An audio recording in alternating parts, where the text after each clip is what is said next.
지난 시간에 하나님의 뜻과 상관없이 자기들의 승리를 위해서 하나님을 이용했던 이스라엘 백성은 결국 패배하였고 제사장들은 다 죽게 되었고 언약궤는 빼앗기게 되는 것을 보았습니다. 우리는 하나님을 나의 승리와 영광을 위해서 이용하면 안 됩니다. 반드시 이겨야만 하는 전쟁에서 이스라엘 백성이 패배한 것은 하나님이 안 계셔서가 아니라 하나님 편에 서 있지 않았기 때문입니다. 그들은 하나님의 뜻도 모르고 알고자 하지도 않았습니다. 그들이 원하는 뜻을 이루기 위해서 하나님의 원하시는 길이 아니라 그들의 길을 갔기 때문입니다. 우리는 내가 육체가 원하는 길을 가면서 육체가 원하는 길을 가면서 하나님이 지지해 주기를 간절히 바라지만 우리가 기억해야 할 바른 신앙은 내가 먼저 하나님께 묻고 하나님이 원하시는 길을 가는 것입니다. 내 육체가 원하는 길을 가면서 하나님 나 지지해 주세요 하는 미련한 백성이 되지 않기를 원합니다. 내가 먼저 묻고 하나님의 말씀대로 그 길을 가야 되는 것입니다. 우리 청년들과 매주 큐티 시간을 목요일과 토요일 날 갖습니다. 그런데 당연한 것 같지만 큐티를 할 때 꼭 하는 것이 있습니다. 그것이 무엇이냐면 하나님께 먼저 묻고 기도하는 것입니다.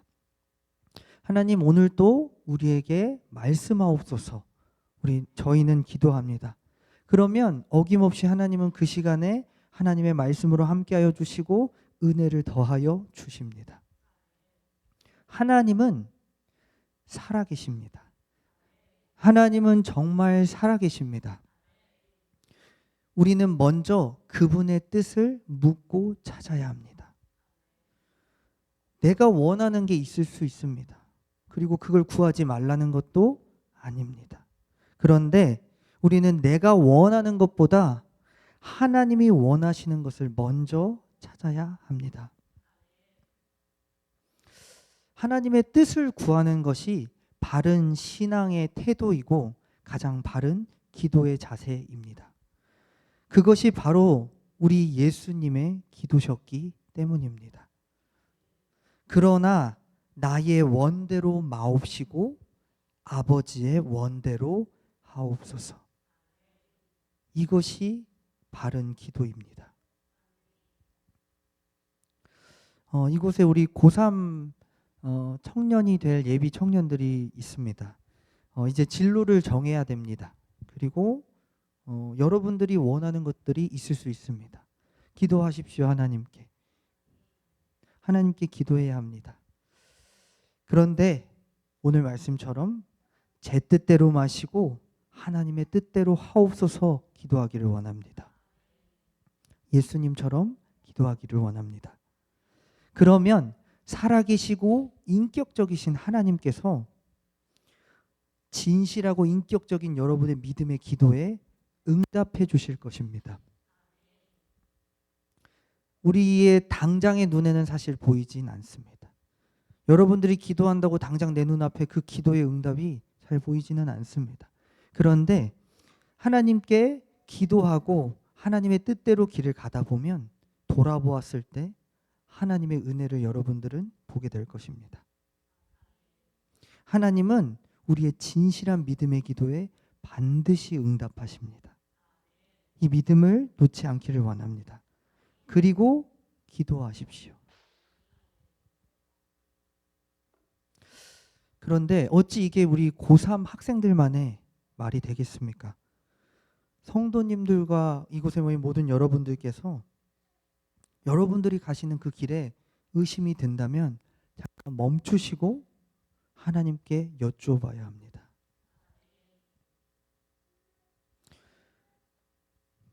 지금 우리에게는 문제가 산적하여 있습니다. 여러 가지 문제와 골치 아픈 일들이 많습니다. 그런데 이 지금의 문제가 더 큰 문제로 연결되지 않도록 우리는 멈추고 하나님께 여쭈어 봐야 되는 것입니다.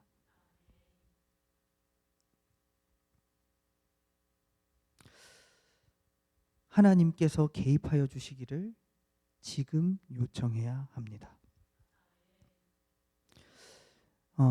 룻기에 나오미가 나옵니다. 나오미는 흉년을 피하기 위하여 모압으로 길을 떠납니다. 그런데 더 큰 문제가 발생합니다. 그 남편과 두 아들이 죽어버립니다. 그리고 다시 하나님 앞으로 돌아옵니다. 지금의 문제로 우리가 하나님께서 원하시는 자리를 떠나면 더 큰 문제가 돌아올 수 있습니다. 중요한 것은 지금 나에게 당면한 그 문제가 아니고 지금 나에게 향하신 하나님의 뜻입니다. 그래서 우리는 지금 내 문제의 해결을 구하는 것이 아니라 지금 나에게 원하시는 하나님의 뜻을 구해야 되는 것입니다. 당면한 문제를 피하려다가 더 큰 문제를 맞이하지 않기 위해서 하나님의 뜻을 구해야 되는 것입니다. 우리 사무엘상 5장 1절로 4절 말씀을 함께 읽기를 원합니다. 같이 읽겠습니다. 시작. 블레셋 사람들이 하나님의 궤를 빼앗 가지고 에베네셀서부터 아스돗에 이르니라. 블레셋 사람들이 하나님의 궤를 가지고 다곤의 신전에 들어가서 다곤 곁에 두었더니 아스돗 사람들이 이튿날 일찍이 일어나 본즉 다곤이 여호와의 궤 앞에서 엎드려져 그 얼굴이 땅에 닿았는지라. 그들이 다곤을 일으켜 다시 그 자리에 세웠더니 그 이튿날 아침에 그들이 일찍이 일어나 본즉 다곤이 여호와의 궤 앞에서 또다시 엎드려져 얼굴이 땅에 닿았고 그 머리와 두 손목은 끊어져 문지방에 있고 다곤의 몸뚱이만 남았더라. 아멘. 지난 시간 말씀과 연장해서 보자면 블레셋 사람들과 이스라엘이 전쟁을 합니다. 그리고 패배하고 하나님의 언약궤가 이 블레셋 사람들의 손에 넘어가게 됩니다. 이 블레셋 사람들은 하나님의 언약궤를 가지고 자신들의 신의 신전인 다곤 신전으로 향합니다. 그리고 그곳에 두자 놀라운 일이 벌어집니다. 다곤 신 옆에, 그 신상 옆에 하나님의 언약궤를 두면 다음 날 다곤의 그 신상이 하나님의 언약궤 앞에 엎드려져 있습니다. 그래서 그 다음 날 이상하다라고 생각한 이 블레셋 사람들은 또다시 그 다곤 신상을 하나님의 언약궤 옆에 세워놓습니다. 그러자 그 다음 날 하나님의 언약궤 앞에 다시 한번 다곤의 신상이 엎드려져 있고 두 손목은 잘려 있고 그 몸뚱이만 남게 됩니다. 이것은 누가 한 겁니까? 살아계신 하나님께서 하신 일입니다. 하나님은 살아계십니다. 하나님은 살아계십니다. 그런데 우리가 기억해야 될 사실이 있습니다. 다곤 신상을 엎드리게 하고 손목을 끊어버리고 몸뚱이만 남게 하신 그 하나님, 그리고 하나님이 함께 하셨던 그 언약궤가 어떤 언약궤입니까? 이스라엘 백성들이 블레셋과 전쟁을 치르기 위해서 메고 나갔던, 그러나 패배했던 그 똑같은 언약궤였습니다.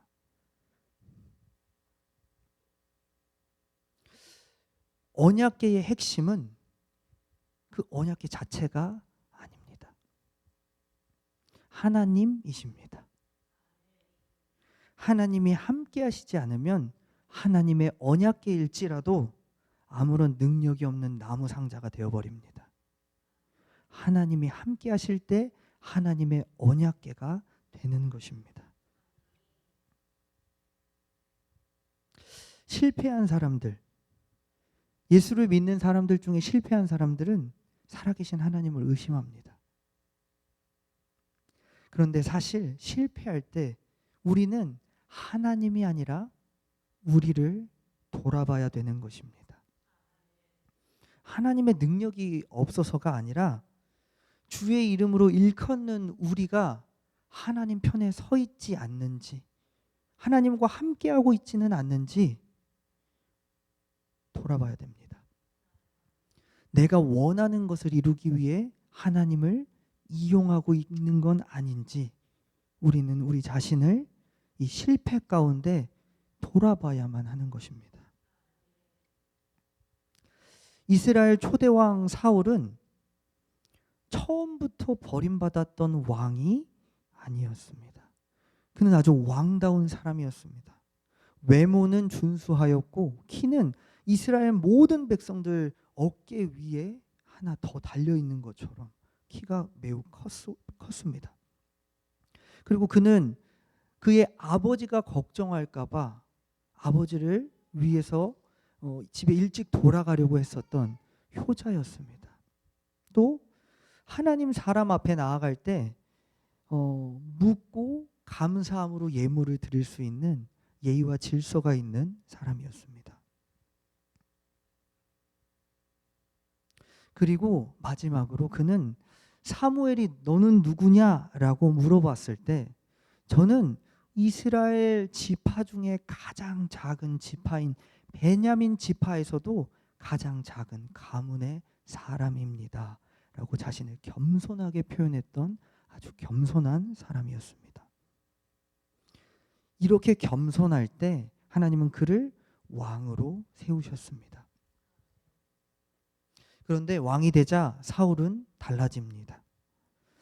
하나님 편에 서서 하나님과 함께하지 못하고 사람들 앞에서와 그들 앞에서의 자신의 체면을 위해서 하나님을 이용하는 자가 되어버렸습니다.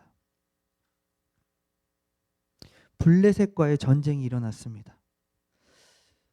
사무엘과 약속을 했습니다. 사무엘 선지자여, 우리가 블레셋과 전쟁을 치릅니다. 하나님께 먼저 제사를 드리고 우리가 전쟁을 할 수 있도록 우리에게 와주세요 라고 약속을 합니다.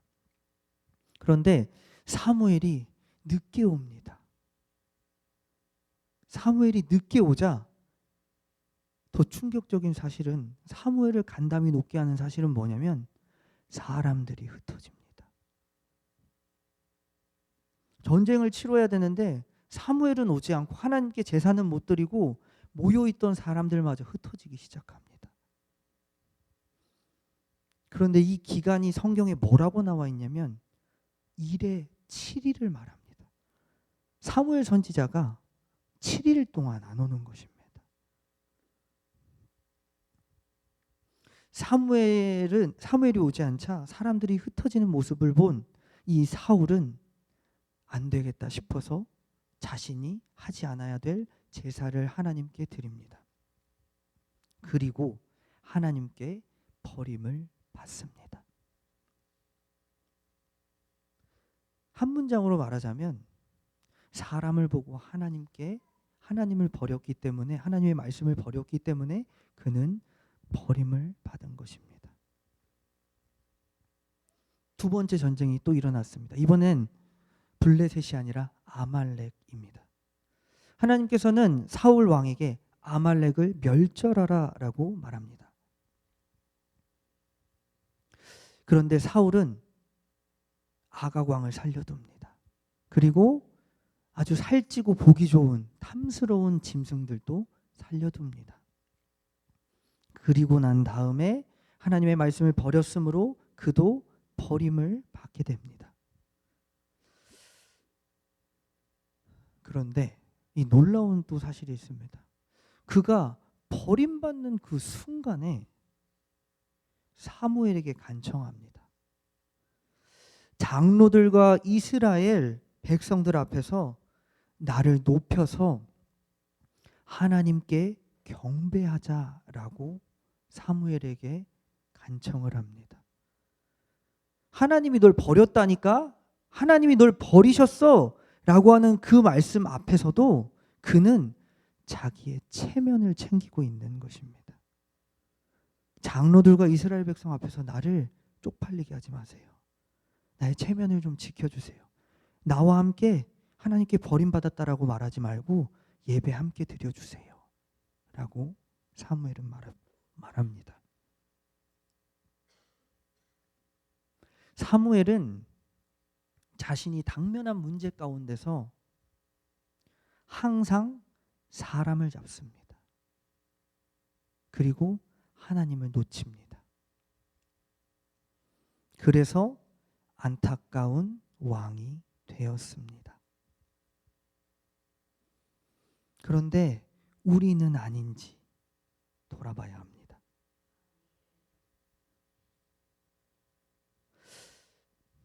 우리는 하나님의 뜻과 상관없이 우리가 가지고 있는 문제 가운데서 사람을 잡거나 내가 원하는 것을 잡고 하나님을 놓치고 있지는 않는지 살펴보아야 되는 것입니다. 우리는 하나님이라는 끈을 절대로 놓치면 안 됩니다.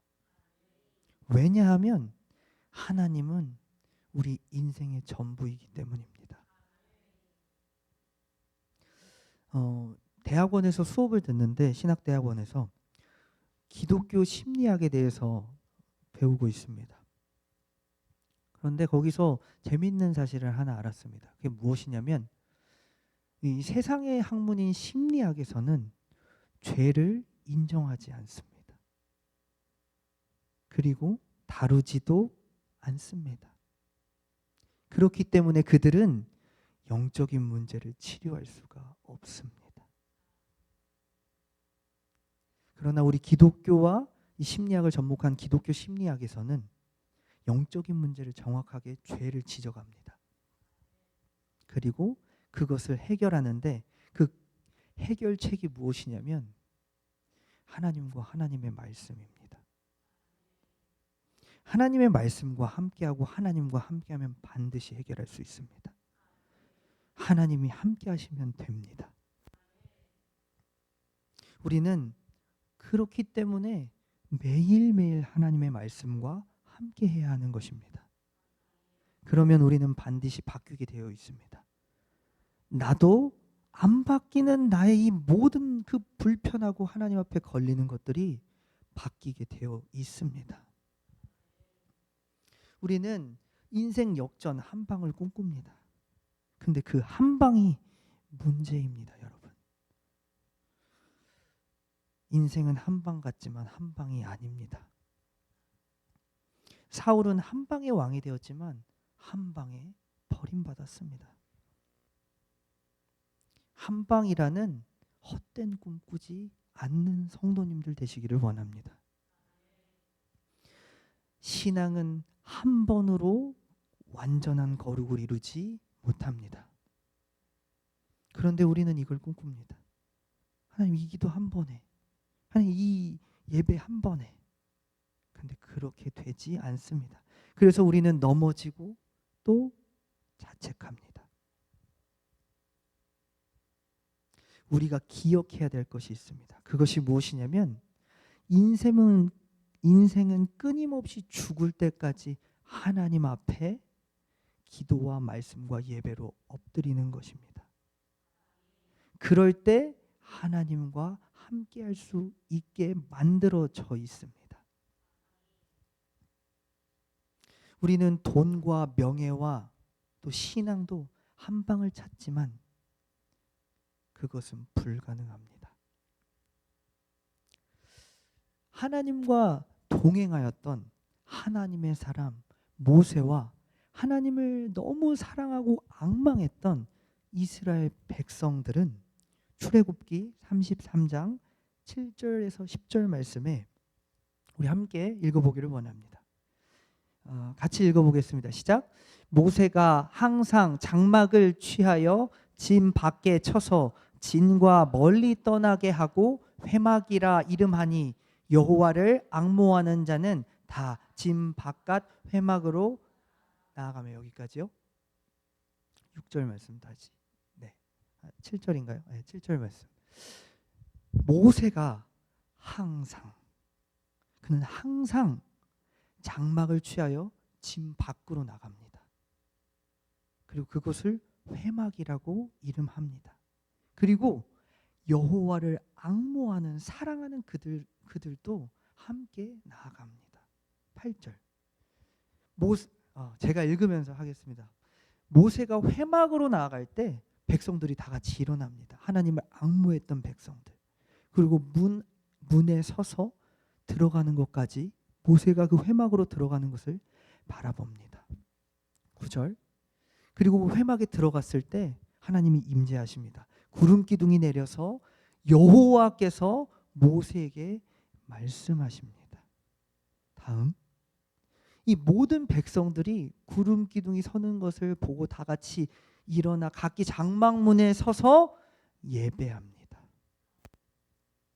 하나님과 동행하고 하나님과 함께하였던 그 사람들, 모세, 앙망했던 그 하나님을 사랑했던 사람들은, 그들은 하나님의 말씀과 함께했던 사람입니다.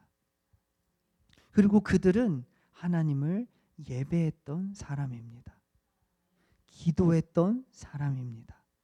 근데 항상 그랬던 자들입니다. 7절 말씀으로 돌아가면 모세가 항상 그랬습니다. 이것이 모세처럼 하나님과 함께하는 방법입니다. 우리는 하나님의 말씀 앞으로 나아가야 됩니다.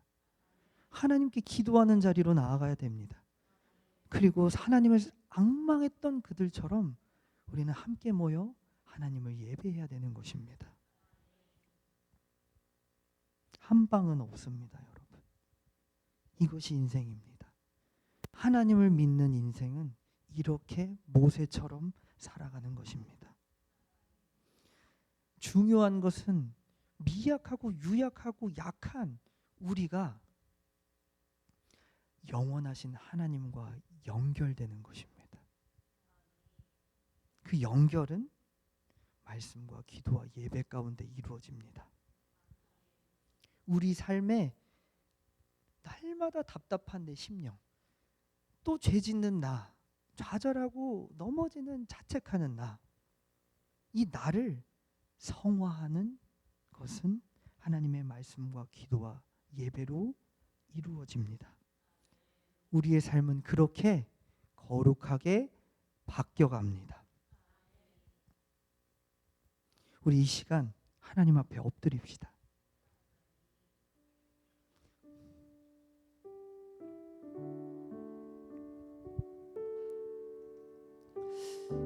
오늘 또 우리 주님 앞에 엎드려서 우리가 가지고 있는 이 당면한 문제, 그 문제를 키우지 않고 이제는 하나님께서 나를 향하신 그 뜻을 구하기를 원합니다. 하나님의 뜻을 구하는 것입니다. 이 문제를 해결해 달라고 구하는 것이 아니라, 하나님, 제게 뭘 원하세요? 아니, 내 삶이 보이시잖아요. 내게 뭘 원하세요, 하나님? 제가 뭘 할 수 있어요, 하나님? 하나님 뜻이 무엇입니까? 물어보시기 원합니다.